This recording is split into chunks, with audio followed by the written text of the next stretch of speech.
Assalomu alaykum, hurmatli tomoshabinlar. Bugun juda muhim masalani tushuntiraman. Kommunal to'lovlar bo'yicha bekor qilindi. Prezident buyrug'i chiqdi. Endi pul to'lanmaydi degan gaplar tarqalmoqda.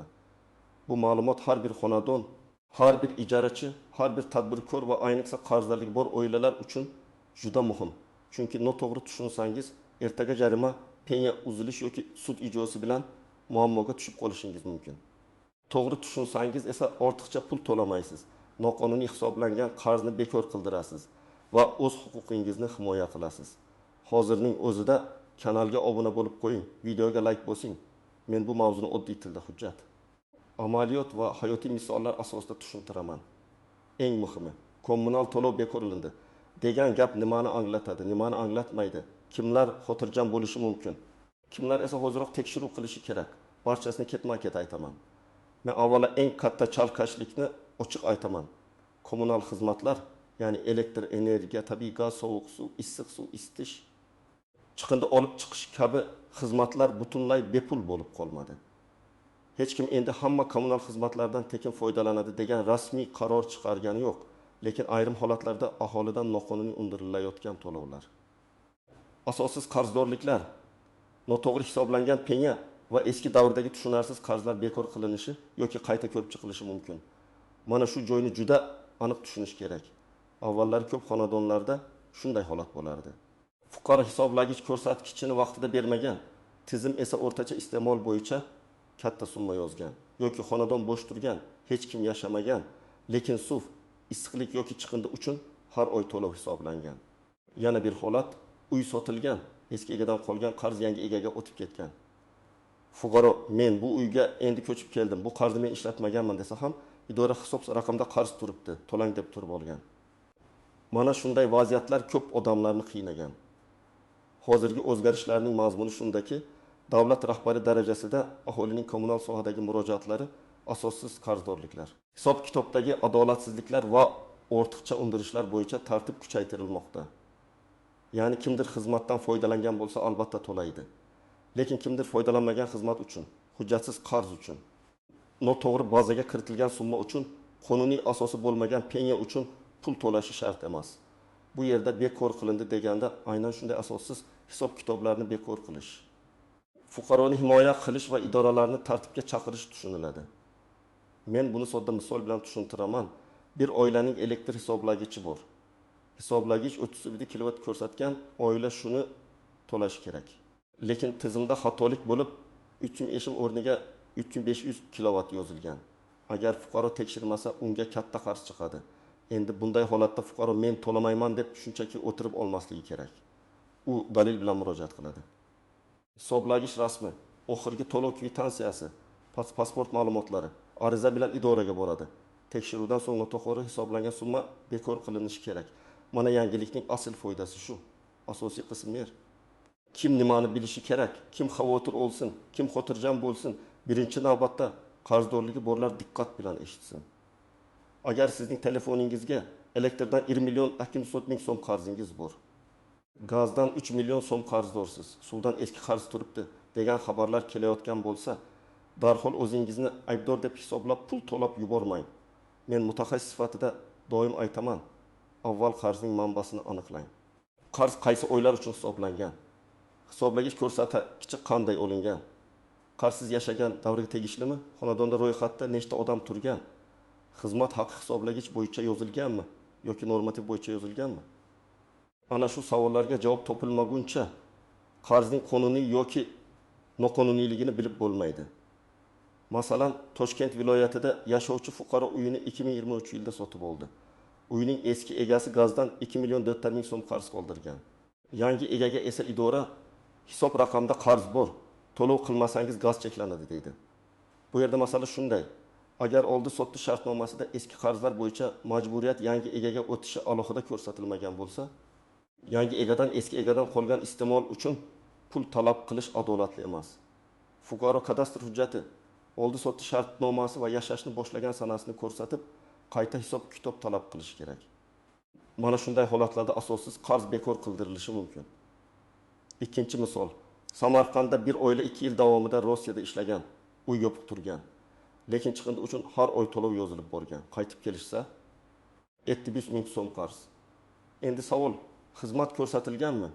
Agar uyda hech kim yashamaganini tasdiqlovchi hujjatlar bo'lsa, masalan, chet elga chiqish-kirish ma'lumotlari, mahalla dalolatnomasi, suv va elektr iste'moli deyarli 0 bo'lganini ko'rsatuvchi ma'lumotlar bo'lsa, chiqindi xizmati bo'yicha qayta hisob-kitob so'rash mumkin. Albatta har bir hududda tartib farq qilishi mumkin, lekin asosiy tamoyil bitta. Xizmat real ko'rsatilmagan bo'lsa, fuqaro asossiz to'lovga rozi bo'lib o'tirmasligi kerak. 3-misol, Buxoroda yashovchi pensioner onaxon elektr uchun har oy vaqtida to'lab kelgan. Lekin tizimda eski qarz 907 ming so'm bo'lib qolgan. Onaxonning qo'lida eski to'lov kvitansiyalari bor. Shunday vaziyatda idora bazamizda qarz turibdi degani bilan ish bitmaydi. To'lov hujjati bor bo'lsa, bu juda kuchli dalil. Fuqaro kvitansiyalarni nusxa qilib, ariza bilan murojaat qiladi. Agar idora rad etsa, yug'ori tashkilotga, iste'molchilar huquqlarini himoya qilish organlariga yoki sudga murojaat qilish mumkin. Chunki to'langan pulni qayta talab qilish mumkin emas. Kimlar xavotir olmasin. Agar siz kommunal xizmatlardan foydalanayotgan bo'lsangiz, hisoblagichingiz ishlayotgan bo'lsa, ko'rsatkichlarni vaqtida berayotgan bo'lsangiz, kvitansiyalarni saqlayotgan bo'lsangiz, katta muammo bo'lmaydi. Siz odatdagidek iste'mol qilganingiz uchun to'laysiz. Bu xabar sizga to'lov qilmay qo'ying degani emas. Aksincha men tavsiya qilaman. Har oy kamida bir marta shaxsiy kabinetingiz, ilova yoki to'lov tizimlari orqali qarzdorlikni tekshiring. Chunki xatolik aniqlansa, uni erta to'g'rilash oson. Kimlar albatta tekshirish kerak? Birinchidan, uy sotib olganlar, ikkinchidan, ijaraga uy berganlar yoki ijarada yashayotganlar, uchinchidan, uzoq vaqt uyda yashamaganlar, to'rtinchidan, hisoblagichi almashtirilganlar, beshinchidan, kommunal qarzi birdaniga keskin oshib ketganlar, oltinchidan, ro'yxatda boshqa odamlar turib qolgan xonadon egalari, yettinchidan, ko'p qavatli uylarda issiqlik, umumiy elektr yoki chiqindi bo'yicha tushunarsiz to'lov chiqayotganlar. Mana shu toifalar hammasi joyida deb o'tirmasligi kerak. Endi eng muhim nozik joylarga o'tamiz. Birinchi tuzoq, prezident buyrug'i bo'ldi. Endi kommunal to'lamayman deb o'ylash. Bu juda xavfli xato. Agar siz real ishlatgan elektr, gaz yoki suv uchun to'lamasangiz, qarz yig'iladi. Penya qo'shilishi mumkin. Xizmat vaqtincha cheklanishi mumkin. Keyin esa undirish sud tartibiga o'tishi mumkin. Shuning uchun men hammaga aytaman, yangilikni o'z foydangizga to'g'ri ishlating, lekin xizmat haqini butunlay inkor qilmang. Ikkinchi tuzoq, og'zaki gapga ishonish. Mahallada kimdir hamma qarzlar o'chirar ekan. Telegramda kimdir kommunal to'lov bekor bo'ldi deb yozdi. YouTube'da kimdir sarlavha qo'ydi. Bularning o'zi hujjat emas. Har qanday masalada rasmiy manbani tekshirish kerak. Prezident qarori yoki farmoni matni, Vazirlar Mahkamasi qarori, vazirlik yoki tegishli tashkilotning rasmiy izohi, kommunal xizmat ko'rsatuvchi korxonaning yozma javobi. Agar yozma asos bo'lmasa, keyin men eshitgandim degan gap sizni qarzdan qutqarmaydi. Uchinchi nozik jihat, qarzning muddati. Ba'zi fuqarolarda 5 yil, 7 yil, hatto 10 yil oldingi qarzlar ko'rinib qoladi. Bu yerda davom muddati. Hisob-kitobning to'g'riligi, hujjatlarning saqlangani, xizmat ko'rsatilganini isbotlash masalasi paydo bo'ladi. Har bir holatda alohida yuridik baho beriladi. Lekin bitta narsa aniq, juda eski qarz bo'lsa, nima uchun endi talab qilyapsiz? Qaysi hujjat asosida, qaysi davr uchun deb yozma izoh talab qilishga haqqingiz bor. Idora qarzni shunchaki ekranda ko'rsatib qo'yishi yetarli emas. U hisob-kitobni asoslab berishi kerak. To'rtinchi nozik jihat, hisoblagich bilan bog'liq masala. Agar hisoblagich nosoz bo'lsa, plombasi buzilgan bo'lsa yoki tekshiruv muddati o'tgan bo'lsa, idora sizga normativ bo'yicha, ba'zan esa qayta hisob-kitob bo'yicha katta summa yozishi mumkin. Shuning uchun hisoblagichni e'tiborsiz qoldirmang. Plomba joyidami? Ko'rsatkich aniqmi? Ilovadagi raqam bilan hisoblagichdagi raqam mosmi? Tekshiruv muddati o'tmaganmi?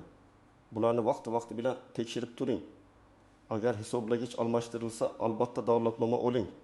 Eski hisoblagichning oxirgi ko'rsatkichi va yangi hisoblagichning boshlang'ich ko'rsatkichi dalolatnomada yozilishi shart. Aks holda keyin ortiqcha qarz chiqib qoldi degan muammo paydo bo'ladi. 5-chi nozik jihat, ijarachilar. Ko'p uy egalari ijarachiga ishonib, kommunal to'lovni uning zimmasiga qo'yadi, lekin nazorat qilmaydi. Ijarachi 6 oy yashaydi, chiqib ketadi. Keyin uy egasi elektrdan 1 million, gazdan 2 million qarz qolganini biladi. Yuridik jihatdan kommunal hisob raqam odatda uy bilan bog'langan bo'ladi. Shuning uchun idora ko'pincha egadan talab qiladi. Shu sababli uy egasi ijarachi bilan yozma shartnoma qilishi har oy to'lov cheklarini so'rash hisoblagich ko'rsatkichlarini rasmga olib saqlashi kerak. Ijarachi to'laydi degan og'zaki kelishuv keyinchalik sizni himoya qilmasligi mumkin. 6-chi nozik jihat. Subsidiya va ijtimoiy yordam. Ayrim oilalar kommunal xarajatlar bo'yicha davlatdan yordam yoki kompensatsiya olishi mumkin. Lekin bu ham to'lov bekor degani emas. Bu degani belgilangan mezonlarga tutsangiz, davlat sizga ma'lum miqdorda yordam beradi yoki xarajatning bir qismini qoplaydi. Buning uchun oilaning daromadi, ijtimoiy holati, temir daftar, ayollar daftari, yoshlar daftari kabi ro'yxatlar, mahalla tavsiyasi, ijtimoiy himoya tizimidagi ma'lumotlar ahamiyatli bo'lishi mumkin. Agar siz kam ta'minlangan oila bo'lsangiz, mahallaga boring, ijtimoiy xodim bilan gaplashing. Ariza tartibini so'rang. Ko'p odamlar bilmagani uchun foydalanmaydi. 7-chi nozik jihat. Ko'p qavatli uylar va umumiy xarajatlar. Ba'zan odamlar men lift ishlatmayman, birinchi qavatda turaman, nega to'layman? Podest chirog'i yonmagan, nega umumiy elektr chiqdi deb so'raydi. Bu yerda boshqaruv kompaniyasi, shirkat yoki uy-joy mulkdorlari bilan bog'liq alohida tartib bor. Agar xizmat ko'rsatilmagan bo'lsa, dalil to'plang. Chiroq yonmagan kunlar, lift ishlamagan davr, tozalik bajarilmagan holat, qo'shnilar imzosi bilan dalolatnoma. Shunchaki norozilik yetmaydi. Dalil bo'lsa qayta hisob kitob yoki xizmat sifatini talab qilish mumkin. Endi men sizga aniq qadamlarni aytaman. Birinchi qadam, barcha kommunal hisob raqamlaringizni tekshiring. Elektr, gaz, suv, issiqlik, chiqindi, boshqaruv kompaniyasi to'lovlari bo'yicha alohida qarang. Telefon ilovalari, to'lov tizimlari, rasmiy saytlar yoki xizmat ko'rsatish markazlari orqali qarzdorlikni ko'ring. Har birining skrinshotini saqlab qo'ying. Bugungi sana bilan saqlangan skrinshot keyinchalik dalil bo'lishi mumkin. Ikkinchi qadam, hisoblagich ko'rsatkichlarini rasmga oling. Elektr hisoblagichi, gaz hisoblagichi, suv hisoblagichi hammasining raqami aniq ko'rinadigan qilib suratga oling. Suratga olingan sana telefoningizda saqlanadi. Agar iloji bo'lsa, bir varaq qog'ozga bugungi sanani yozib, hisoblagich yonda rasmga oling. Bu keyin ko'rsatkich boshqacha edi degan bahsda yordam beradi. 3-qadam, oxirgi to'lov cheklarini yig'ing. Bank ilovasi orqali to'lagan bo'lsangiz, elektron chekni yuklab oling. Terminaldan to'lagan bo'lsangiz, qog'oz chekni rasmga oling. Eski kvitansiyalar bo'lsa tashlab yubormang. Kamida 3 yil, yaxshisi 5 yil saqlang. Chunki kommunal idora xatoga yo'l qo'ysa, sizning eng kuchli qurolingiz to'lov hujjati bo'ladi. 4-qadam. Agar qarz tushunarsiz bo'lsa, yozma ariza bering. Og'zaki borib nega qarz chiqdi deb so'rasangiz, sizga og'zaki javob berishadi va ish yopiladi. Men tavsiya qiladigan ariza mazmuni shunday bo'lishi mumkin. Mening manzilim bo'yicha ko'rsatilgan kommunal xizmat uchun hisob raqamda falon miqdorda qarzdorlik aks etmoqda. Ushbu qarzdorlik qaysi davr, qaysi tarif, qaysi ko'rsatkich va qaysi hujjat asosida hisoblanganini yozma ravishda tushuntirib berishingizni, hisob kitobni taqdim etishingizni va asosiy summa mavjud bo'lsa, qayta hisob kitob qilishingizni so'rayman. Mana shunday yozing. Arizaga pasport nusxasi, kadastr yoki ijara hujjati, to'lov cheklari, hisoblagich rasmlari, oldingi ko'rsatkichlar bo'lsa, shularni ilova qiling. 5-qadam, arizani qabul qildirishni unutmang. 2 nusxada olib boring. Bir nusxasini idorada qoldirasiz. Ikkinchi nusxasiga kirim raqami, sana va qabul qilgan xodim imzosini qo'ydirasiz. Agar elektron murojaat qilsangiz, murojaat raqamini saqlang. Shundan keyin sizda men murojaat qilganman degan dalil bo'ladi. 6-qadam, javob qoniqtirmasa, yuqori tashkilotga murojaat qiling. Masalan, xuddi elektr tarmoqlari, gaz ta'minoti, suv ta'minoti, issiqlik korxonasi. Chiqindi tashkiloti, iste'molchilar huquqlarini himoya qilish organlari, mahalliy hokimlik, bosh prokuratura qabulxonalari yoki prezident virtual qabulxonasi orqali murojaat qilish mumkin. Lekin har doim dalil bilan yozing. Menga yoqmadi emas. Falon sanada falon ariza berdim. Falon summa bo'yicha hisob kitob so'radim, lekin asosli javob berilmadi deb yozing. Raqam sana hujjat bo'lsa, murojaatingiz kuchli bo'ladi. 7-qadam. Haqiqatan ham ishlatgan xizmatni vaqtida to'lang. Men buni alohida ta'kidlayman. Asossiz qarzni bekor qildirish boshqa, real iste'mol uchun to'lov qilmaslik boshqa. Agar siz oyiga 200 kilovat elektr ishlatsangiz, uni to'lashingiz kerak. Agar 100 kub gaz ishlatsangiz, uni to'lashingiz kerak. Agar to'lamasangiz, keyingi bahsda sizning pozitsiyangiz zaiflashadi. Shuning uchun bahsli summani alohida ko'rsating, joriy to'lovni esa imkon qadar yopib boring. 8-qadam. Uy sotib olayotganda kommunal qarzlarni oldindan tekshiring. Notariusga borishdan oldin sotuvchidan elektr, gaz, suv, issiqlik chiqindi bo'yicha qarzdorlik yo'qligi haqida ma'lumot yoki kamida ilovadagi skrinshotlarni so'rang. Oldi sotdi shartnomasida sotuvchi topshirish sanasigacha bo'lgan kommunal qarzlar uchun javobgar degan mazmundagi band bo'lishiga e'tibor bering. Bu kichik ehtiyotkorlik sizni millionlab so'mlik muammodan saqlashi mumkin. 9-qadam. Agar uyda hech kim yashamasa, buni oldindan rasmiylashtiring. Ko'pchilik uyini yopib ketadi, keyin qaytib kelib qarzni ko'radi. Agar uzoq muddatli ketayotgan bo'lsangiz, mahallaga xabar bering. Ayrim xizmatlar bo'yicha vaqtincha qayta kitob tartib bor yo'qligini so'rang. Hisoblagich ko'rsatkichlarni qayd qildiring. Uyda iste'mol bo'lmaganini isbotlash uchun elektr va suv ko'rsatkichlarini ketishdan oldin va qaytgandan keyin rasmga oling. 10-qadam. Hech kimga naqd pulni hujjatsiz bermang. Ba'zan qarzingizni yopib beraman. Bazadan o'chiraman. Tekshiruv kelmasin desangiz, shuncha bering degan noqonuniy takliflar bo'lishi mumkin. Bunday yo'lga kirmang. Kommunal to'lov faqat rasmiy kassaga, bankka, ilovaga yoki tasdiqlangan to'lov tizimiga qilinishi kerak. Hujjatsiz berilgan pul sizni qarzdan qutqarmaydi. Aksincha yana muammoga olib kiradi. Demak, hurmatli tomoshabinlar, bugungi mavzuning eng muhim mazmuni shunday. Kommunal xizmatlar hammaga butunlay bepul bo'lib qolmadi. Lekin asossiz yozilgan qarzlar, noto'g'ri hisob-kitoblar, foydalanilmagan xizmat uchun talab qilinayotgan to'lovlar, eski egadan qolgan yoki hujjatsiz shakllangan summalar bo'yicha fuqaroda o'zini himoya qilish imkoniyati bor. Prezident darajasida kommunal sohadagi adolatsizliklarni kamaytirish, aholining murojaatlarini ko'rib chiqish va idoralarni mas'uliyatli ishlashga majbur qilish talabi kuchaygan. Siz esa bu imkoniyatdan foydalanish uchun hujjatli, tartibli va qat'iy harakat qilishingiz kerak. Men sizga maslahat beraman. Bugunoq kommunal qarzlaringizni tekshiring. Hisoblagichlarni rasmga oling. Cheklar saqlanganini ko'ring. Agar tushunarsiz qarz bo'lsa, og'zaki bahslashmang. Yozma ariza bering. Agar haqiqatan ham siz ishlatmagan, sizga tegishli bo'lmagan yoki noto'g'ri hisoblangan summa bo'lsa, uni bekor qildirishni talab qiling. Bu sizning qonuniy huquqingiz. Sizning xonadoningizda ham shunday muammo bormi? Elektr, gaz, suv yoki chiqindi bo'yicha tushunarsiz qarz chiqqanmi? Izohlarda yozing. Men keyingi videolarda eng ko'p uchrayotgan holatlarni alohida tahlil qilaman. Videoga like bosing, kanalga obuna bo'ling va yaqinlaringizga ham yuboring. Chunki bu ma'lumot bitta oilani ortiqcha to'lovdan, bitta pensionerni asossiz qarzdan, bitta uy egasini katta muammodan saqlab qolishi mumkin.